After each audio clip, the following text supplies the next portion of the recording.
This episode is one that we've been waiting for literally a year because this is our 1-year anniversary episode. Woohoo!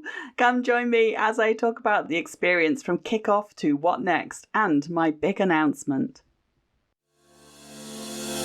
Welcome to the Leverage Business Podcast, where we believe business success is about working smarter, not harder. Leveraging your time and expertise in ways that fit the digital age you and your clients live in today. I'm your host, Jay Allison, author of Leverage Consulting in the Digital Age and founder of the iSuccess Business Academy. And every week I'll be sharing insights into how you can apply the power of leverage to grow your consulting, coaching, or other expert services business and create true freedom and independent success with mindset, marketing, and money model breakthroughs. Because when you get leveraged, the sky's the limit. Let's go for it.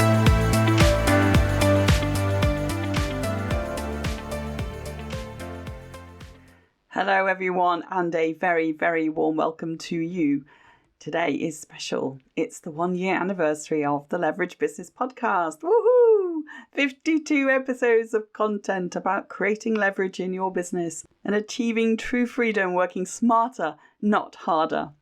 Given how when I started planning to launch the podcast, we were in the middle of the COVID-19 pandemic with most countries in lockdown, I started this whole journey focused on recording audio, mostly to publish the audiobook edition of my book, Leverage Consulting in the Digital Age. Who'd have known the whole world was going to be forced into more digital transformation in the space of a year than in the 10 years previous? For businesses, it was do or die. And truth be said, that's probably how a lot of people were feeling individually too. With social distancing and not going out and about, more of us learned to do everyday things online rather than in person. My whole business on the consulting side has been around digital transformation with a background from e-learning to internet marketing, particularly in terms of content. And I've shared a lot of those digital shifts in my New Year's Day episode, which was a webinar podcast hybrid. It was episode 15. And that feels so long ago now. This year has been pretty unsettled too, for sure, but it's way easier to start making plans now. My son's just booked a whole itinerary and flights for a trip to South Africa and Botswana. Pretty scary, exciting, but scary for a mother. But it's been a long time coming and it's so great for him. He's 25 and it's felt like his whole life, socially and professionally, has been on standby for a year and a half, bless him. So I'm sure many of us feel that way too. So now we can plan. Now it's time to set new goals and to have things take off. And I have a big announcement on that score too, which I'll talk about a bit later on. As we celebrate the show's 1-year anniversary, making the 52nd episode, I'm reflecting on the whole journey so far, from how I got started to how it's going so far. I share how success metrics can either bring us joy or torture us, and how growth happens when we lean into our passion and expertise, when we're consistent, and when we don't give up when things get tough. And we keep on going. With all the success of big names with big numbers that we see in the media, in the days of social influencing mavericks and seeing TV personalities turn into business brands online, we can sometimes feel insecure about our own contribution. So my share today is a reminder that who you are and the value you bring to each individual you touch with your content and your support is way more important than all these social proofs and playing the numbers game. So let me start with Once Upon a Podcast. Let me go back to the very beginning, how the Leverage Business Podcast all started. Humour me, it's a decent story. Once upon a time, there was an entrepreneur and her name was Jacqueline. Jay, that's me. She was a happy consultant who'd done some good things in her time, helping people improve their teaching, their students' learning, their communications, their services, their marketing, their digital transformation. She has a good family, lovely friends, and a lot of great clients. She'd had her ups and downs, and things were bumping along pretty well. A little too well, since now she was kind of semi-retired, and she had time on her hands. And she started to ask herself, what can I do that will really make a difference? How can I share my expertise more widely and become more visible? Anyway, that was me. And one day, it was back in April last year, April 2020, I decided to do one of those Facebook challenges I happened to see, all about starting a podcast. And I did it at that point out of curiosity because I was thinking of doing an audio edition of my book. and I thought I could see what it's all about and pick up some tips about recording, maybe equipment and audio editing. The challenge was really good. I got the whole concept for a podcast mapped out, and then after I recorded my audiobook, I started writing and recording the intro, the outro, the trailer. And I still hadn't fully decided if I would launch a podcast, if I wanted to commit to doing it. Then I planned a couple of launch episodes and approached someone in the podcast membership for a guest interview. And it really wasn't until that point that I thought, gosh, I can actually do this. And once I'd done the guest interview, I felt committed. That person had given up time to do it, and so I had to launch, didn't I? Plus, it felt really good and all very aligned with everything else I'd done around the leverage business theme. I went ahead and planned the whole launch, rallied my launch team, and we launched it. And in a few weeks, we were in the charts. Not the number one spot, but close enough to feel it was a success. And with a couple of months, we were in the top 10% global ranking. So I kept going. I got my workflow all mapped out, as you'd expect. I'm a process girl, and then outsourced more and more of it. And that's my whole journey. And I laid it all out in a series of 3 episodes on the power of podcasting that I did in June this year, episodes 33, 34, and 35.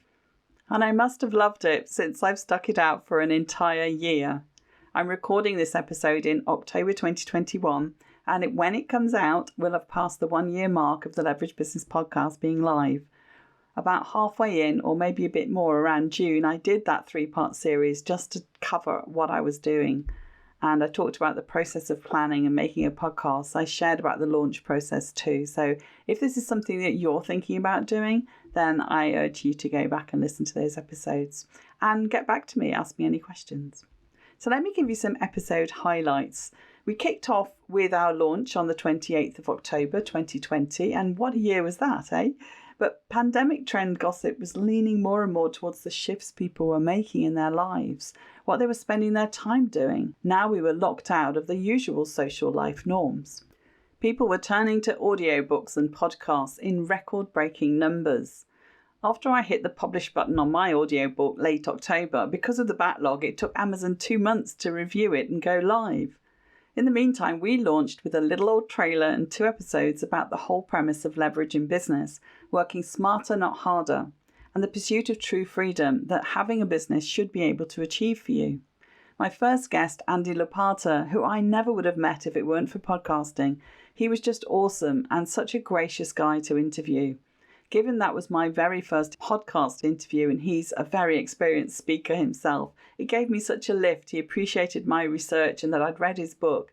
It's so much better to interview someone whose work you know and appreciate. It's one reason I haven't taken up any of the tens of offers of guests from agents since the podcast started to get noticed. I'd much prefer to cherry pick people from my own spheres of influence and networks. I've got to know some amazing people much better too, just from the whole process of getting them on the show. In the first few months of creating content, I was dotting around all over the landscape of creating leverage, from business planning to sales conversations to how to bring greater effectiveness to your work. Given the podcast sits under the iSuccess umbrella, we talk a lot about success throughout, what that means to each of us individually. And my 007 guest, Tara Chatsakis, gave us some lovely insights into how we can leverage our inner happiness, create an attitude of gratitude, and tap into our positive energy channels. Because those are the first episodes released and have been around longer, it's probably why they're the most popular. Like my interview with the lovely Selena Johnson, who shared so much good stuff about how to hire the right virtual assistant so you can stay working in your genius zone and not get bogged down in tedium that causes a bottleneck for your business growth. And then there was the fabulous Laura McDowell, who gave us a masterclass on content planning and copywriting, how to really connect with your audience. You probably needed to play that one on half speed. She speaks very fast and had a ton to share with everyone. And Sophie Lechner, who helped us see how you can transform what you're doing on LinkedIn in order to magnetize your ideal clients to work with you. Those were all very popular episodes, lots of downloads. And I'm gratified that my own episodes have been equally popular, but some have been more surprising and had just as many downloads, even though they've only been out a few months. 90-day business planning, overcoming frustrations to next level income growth, topics around building a sustainable business, creating online group programs, and understanding your value proposition and how to create an offer and sell it fast. They were all super popular. And the 3-part series on the power of podcasting I mentioned earlier that broke down my whole journey and the why, what and how to get into podcasting, either as a guest or with your own show. So next, let me talk a little bit about how our episodes come to life. People often ask me how I come up with ideas for the episodes. At first, this was just 3 topics for the launch episodes, right? And then I created a list for the next 10 and added in a few unplanned topics based on people who I wanted to guest for me. After that, I got way more strategic. I created a whole content plan and a workflow and started looking at what parts of the whole podcast production I could outsource to a VA. So our content plan is where we start. And it's a spreadsheet that I use to map out all of the podcast episode topics that I want to cover for the next few months. I identify a number of themes that fit the show's purpose and focus, and we mix it up through each month. We have a theme for leverage, strategy and planning type topics, and we have 3 themes for mindset, marketing and money. And we added in an origin story theme to help people resonate with the things we were talking about through my own experiences and those of my clients. So how do we come up with the actual topics to talk about?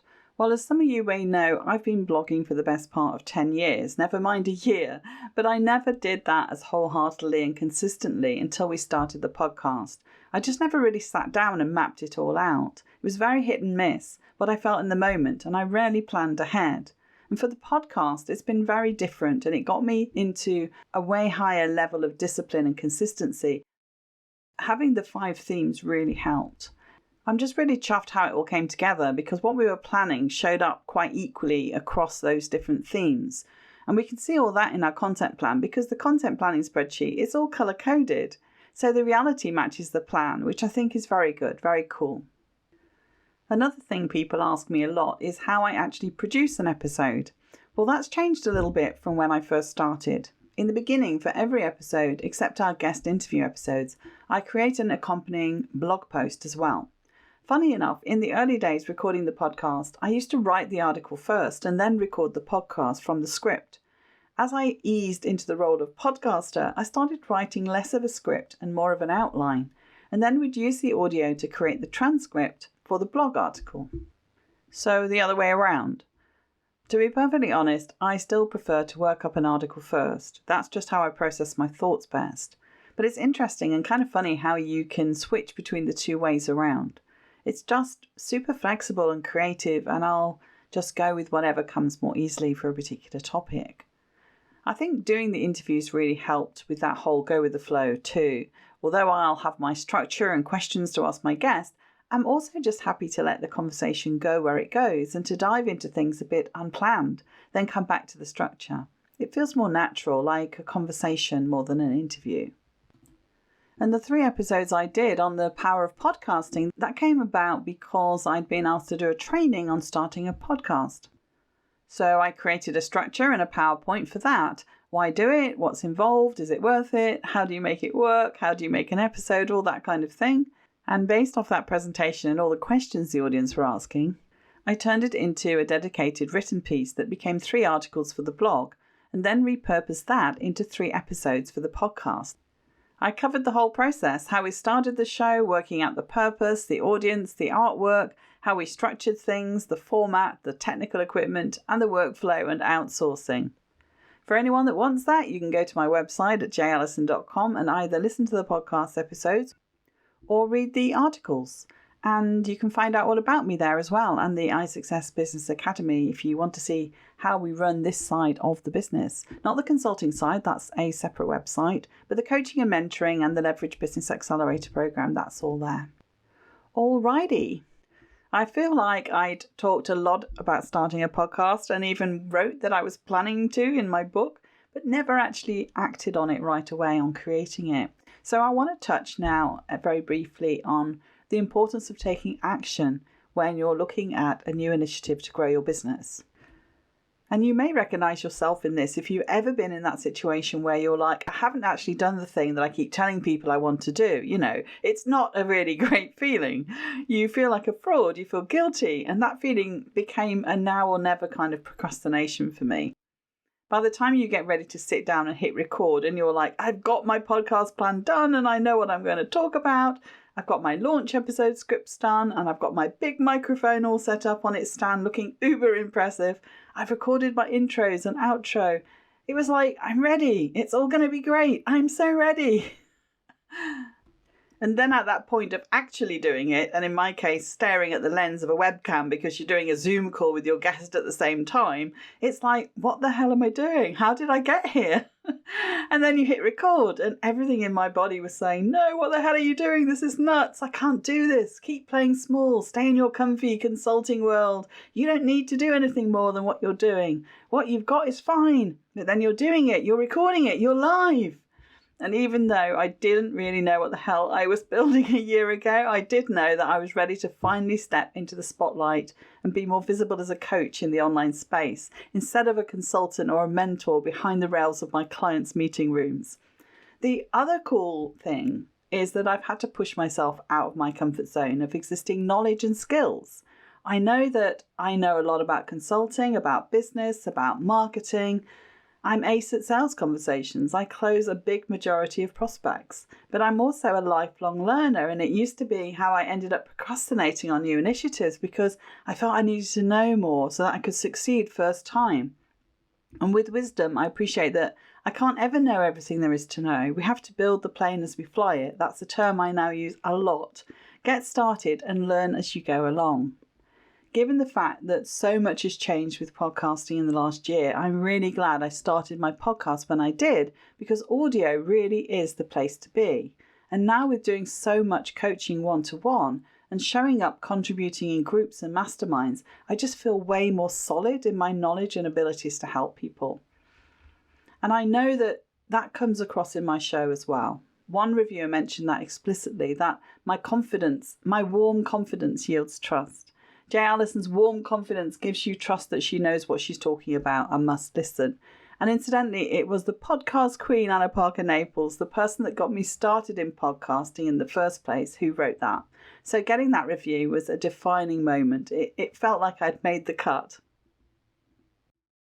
So how do you go from making the cut to actually being successful, super successful with a podcast or a new initiative? And it's interesting because a lot of my book is about brand positioning and content marketing to attract your ideal audience. And I personally feel invested in learning how to continue to grow our audience for the podcast show, especially because it's still also new. And I'm in several big Facebook groups that I won't name because I have mixed feelings about a couple of them.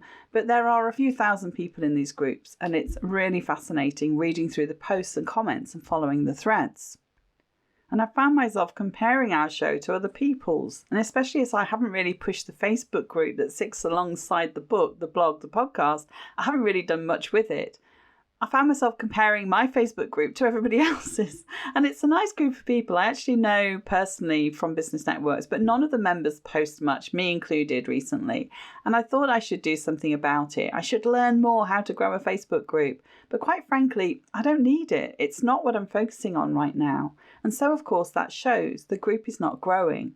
What do you think? Am I missing a big opportunity? Or are people just tired of these groups that make you feel both joyful and jaded in equal measure?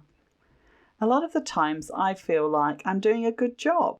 But when you hang out in these big Facebook groups, every once in a while, I'll see somebody who has started a wildly successful group or has loads of Instagram followers. And on LinkedIn, they have high numbers of likes and comments every time they post on their own pages. Or they get lots of call outs from others about how fab so-and-so is.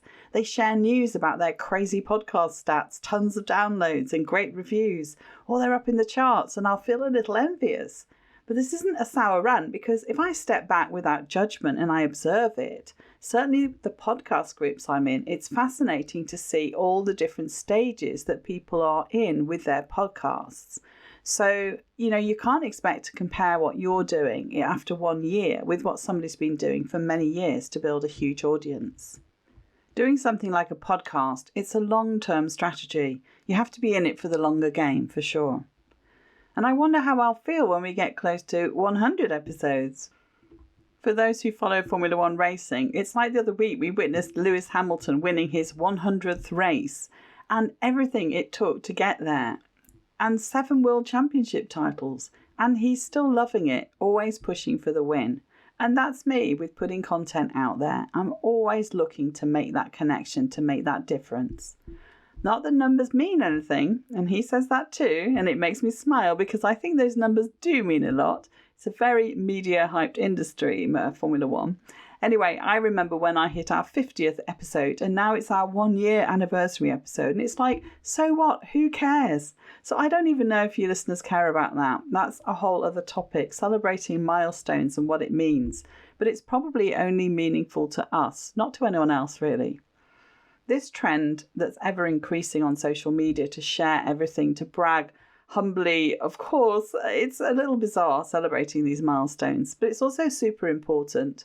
Running a podcast for a whole year is a very big deal by all accounts. There are millions of shows created, but few that last or stay in the top global rankings. And we're not even very high up, but we're higher up than 90% of all those millions of other shows. I think that's a cause for celebration. But a 1-year anniversary, 52 episodes, do we care? Like the years going by, life's not going to change just because it's January the 1st. Likewise, my business isn't going to change massively just because we hit a year of podcasting or 100 episodes. Maybe at 1,000 episodes, that would be pretty cool. Exhausting, but super cool. Numbers, they do stand for something, but really it's just arbitrary and it's always going to be relative to what anyone else is doing. The question is, are you proud of it personally? Do you feel accomplished and fulfilled? Has it moved the needle somehow for you, for your business? And numbers can be misleading as well because for all the lack of likes and comments and whatever else, my business is going really well. So I don't really worry too much about those things. I think the number of listeners, the number of likes, the number of followers, it's all pretty academic. It's really about, how many conversations you get to have, how many clients you bring in consistently every month. How you get to grow your business depends on so many things in terms of your price point and how many clients you actually want to work with every month. So those numbers, they're only meaningful to you really if they actually convert into revenue and into business growth. For myself, if I let go of these hard and fast rules or metrics of success because it's a slippery slope, I don't necessarily feel less motivated. And if I have a super clear success metric, I hit it or I don't hit it. We could say we have X number of downloads in our first year. How does that compare to someone else in your genre or the whole world of podcasters, influencers and celebrities? You do your business and I'll do mine. We could torture ourselves trying to live up to an ideal that isn't necessarily even ours to live up to and doesn't necessarily translate into the success of your business. But why? Because I feel committed to something I felt was important to do. That's why I do it. And in my career, for the people I serve, for the business. And because I've really enjoyed podcasting, more so than I ever thought I would. It's pushed me into new realms for the skills that I have as an entrepreneur. And because it's had a big impact on what we're able to do next. The bank of content that released over the year, 52 episodes, it's there forever. It's evergreen. It keeps working for you, for your business, attracting interest, building credibility, generating leads, bringing in new clients. One of the things that keeps me going with this show is that we haven't set any hard metrics of what we consider to be successful. I'm grateful that I've done it that way and that I've put myself out there to the world, that I've shared insights, ideas, and hopefully it's helped people. To me, that's the win.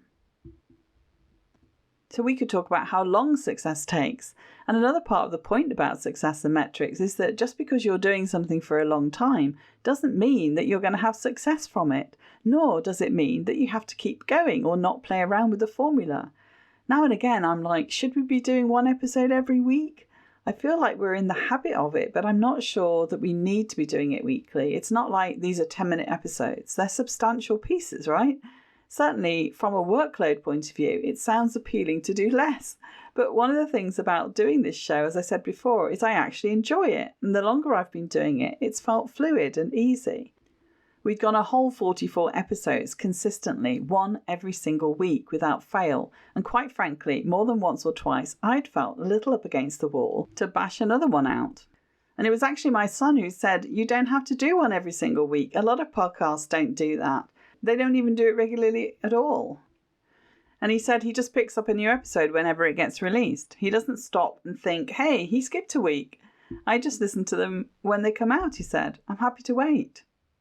Now, he listens to a lot of podcasts, so I was thinking he's got a good point. It's only ourselves who put these rules in place. Someone told us we have to be consistent and we have to show up every week for our audience. And yes, that's great advice, but it's okay to skip it on occasion too. At one point, I thought I'd do a little experiment. I decided I'm going to stop for a couple of weeks, see what happens to our numbers. And you know what? The world did not end. No one complained. And the numbers didn't change too much. That's one reason it's got to a year. Once I got into the rhythm and committed to this, it hasn't been that challenging, especially if I know I can skip the odd week if I'm not inspired or busy with other things. And because now I'm drawing on the work I'm already doing with clients and talk about that, it's all aligned and flows easily. And I'm pulling in people for guest interviews who I'm working alongside, some even my clients, or people I notice in my network who are doing great things that are complementary.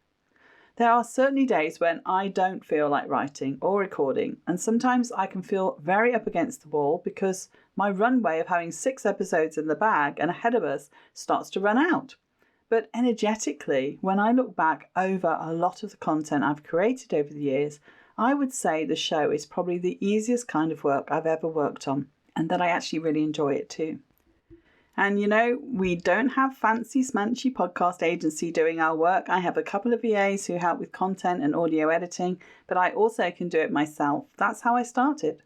So I think you can make a really big deal of some polished high fidelity production, but actually as long as there's no annoying background noises and lots of ums and ahs and the content's good, most people listening aren't expecting or needing broadcast quality.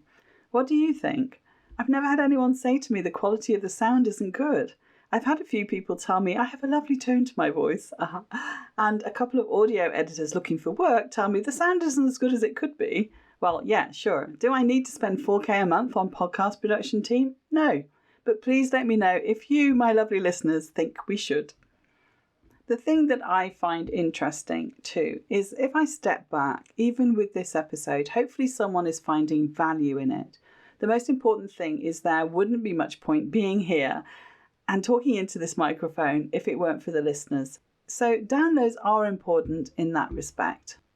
This is one fascinating element of podcasting. The great majority of shows do not have a huge audience.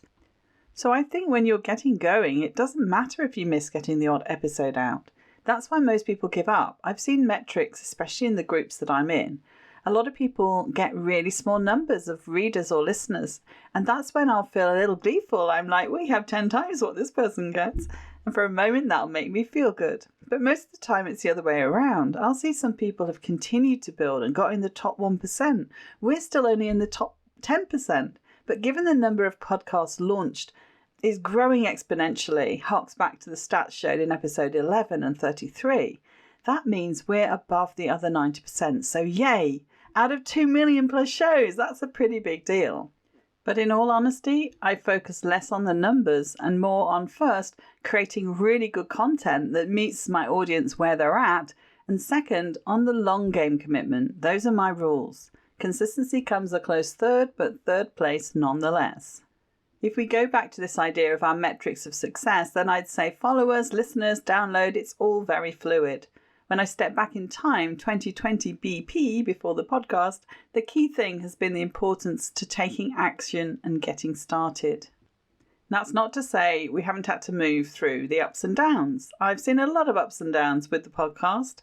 Some months I have tons of downloads and lots of new subscribers or emails from people. Other months it's really quiet, like 20 downloads to an episode. And it burns a little because when you put so much work into something, you can't help but feel like a flop sometimes when people don't engage. But that's life, that's business, that's podcasting. You're competing for attention with a million other things, from people's personal crises to Netflix to the pub or TK Maxx finally being open. But here's the secret. Every time I get to a point where I feel like that, I look at the content and try to figure out why it didn't hit the mark, or whether we could have promoted the episode better, given it a different title. Every month you plan ahead is an opportunity to figure out what people really want. And that's why I started mirroring the topics with what was coming up for my clients, and why I started doing Q&A style episodes that cut to the things that were standing in the way for people.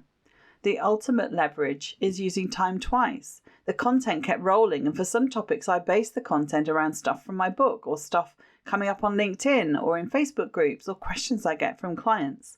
I have to say I love doing the Q&A with Dr. J episodes because it's a great way to use time twice. These are questions for challenges, issues real business owners, consultants, coaches are facing in their day-to-day and as they strive to grow and scale the business. And if using time twice and repurposing things isn't great leverage, I don't know what is. What our survey showed a couple of months ago raised some interesting findings. Firstly, it seemed that you're really liking the mini-series episodes where we dive into a topic over 2 or 3 episodes. That wasn't as surprising as the fact you prefer the topic episodes to the interview episodes. I guess I should be flattered, but I'm shocked because I've had some totally awesome guests who have shared their insights and complemented a lot of the topics. So maybe it's a rhythm thing, I don't know. The one thing that's been really cool for me in terms of business metrics is that after launching the podcast and hosting the show notes on my website, jallison.com, my site gets 300% more traffic now, and my list grew 1,000%. That's not hard, as we really weren't growing an email list from blogging alone. What's less cool is that my Facebook group hasn't really caught on. Admittedly, I haven't really pushed it much either, as I said before. It was an experiment for me. I'm not hugely into social media, despite having an oddly impressive number of people following me on Twitter. But it does show that with a highly interactive medium like a Facebook group, you can't expect it to grow organically without you doing very much work. So I'll either let it go or just leave it be. I'd much prefer it was a community that you as a listener wanted. Through all of your questions, I've also been able to push myself as an expert to find more answers that can give you super impactful results from the leveraged business strategies that I've been sharing. 1 year equals major results. I hope it's had an impact on you. Honestly, though, I think I'm most proud of the fact that I'm 52 episodes in. That's 1 year of believing in myself that I could actually do this and stay consistent with it, and the results are really incredible. My email list grows organically because of the content in my podcast that people find, which leads them to sign up for a freebie.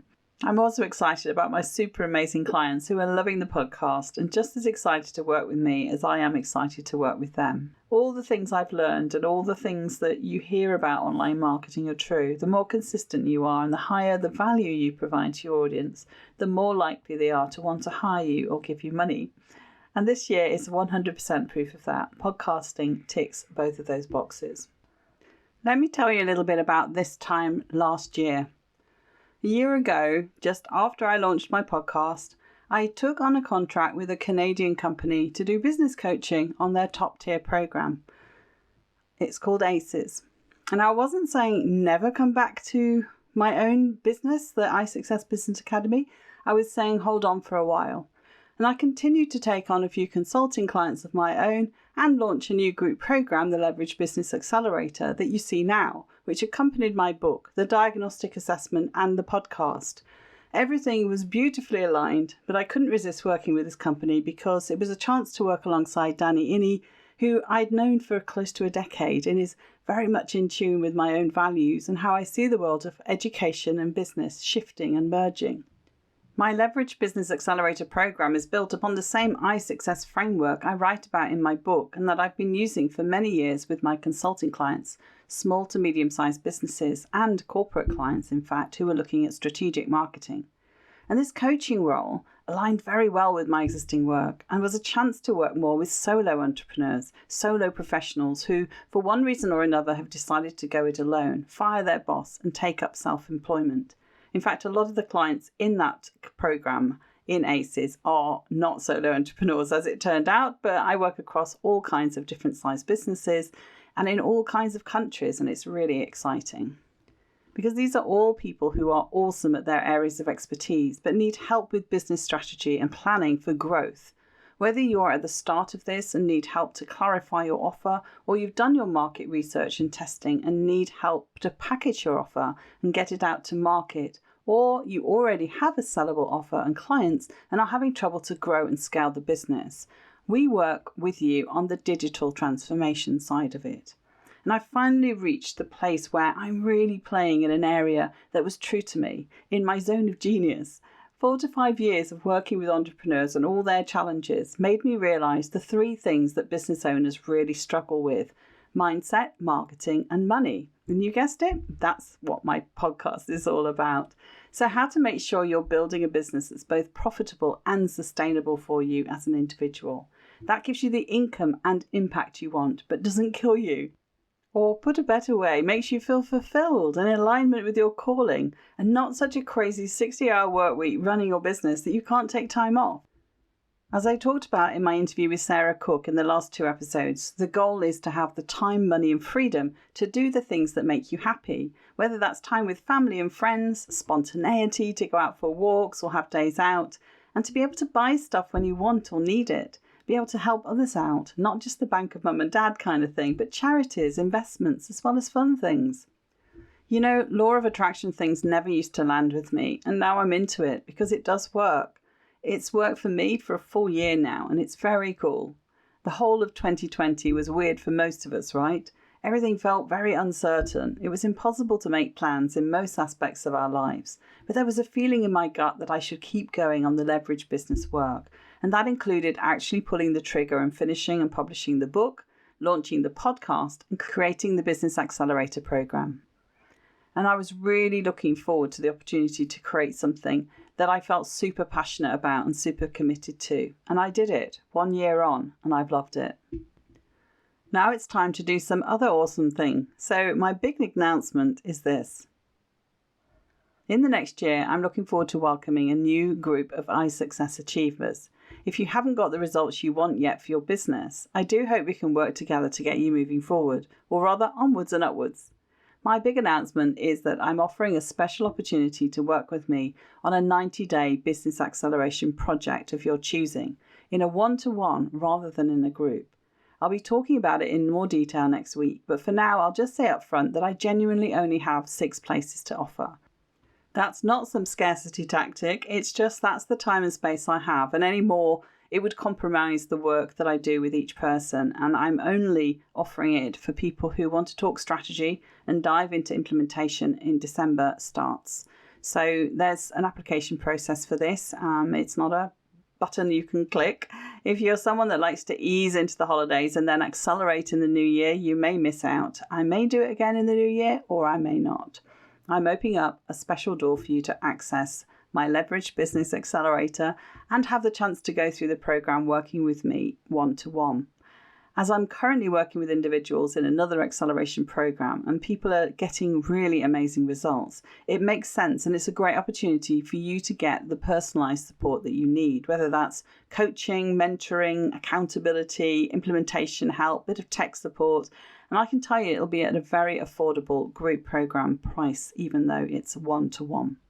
Now, if that's of interest and you're an early bird who likes to catch the juiciest worm, get in touch with me directly. Get on my list, connect on social media, and let's have a talk and see if the way that we work in acceleration mode is something that's a good fit for where you're at and if it's the right time for you to push past what's currently standing in your way. How would it feel to get a fresh pair of eyes on your business goals, to work out your main bottleneck and work on the fix alongside an experienced business strategist, someone who knows digital marketing, can help you with enrollment calls? What would be your success milestone if you made a huge stride forward over the next 3 months?